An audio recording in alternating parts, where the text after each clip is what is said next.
হয়েছে। এই শিক্ষা ব্যবস্থা কি হয়েছে? শেখ মুজিব এবং তার 2-3 মেয়ে আছে এবং তার যারা আত্মীয় আছে তাদের বিষয়ে সকল বই পুস্তকে লেখা হয়েছে। বাংলাদেশের জনগণের কথা চিন্তা না করে শুধু তার শেখ মুজিবের পরিবারের কথাই বই পুস্তকে লেখা হয়েছে।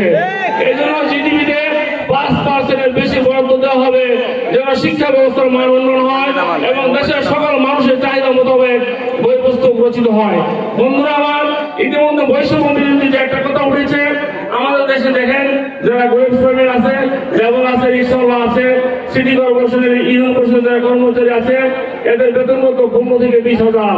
আমাদের একটা মসজিদের ইমাম, ওনাদের বেতন 5 থেকে 15,000। আর যারা সাধারণ মেট্রিক পাস, ইন্টারমিডিয়েট পাস করে যারা সাধারণ চাকরি বাকরি করে অনেকে 50,000, 1 লাখ টাকা পর্যন্ত কামায়। এই তারেক রহমান, আমার দেশ নেতা তারেক রহমান, উনি সুচিন্তিতভাবে বলেছেন এই বৈষম্য দূর করা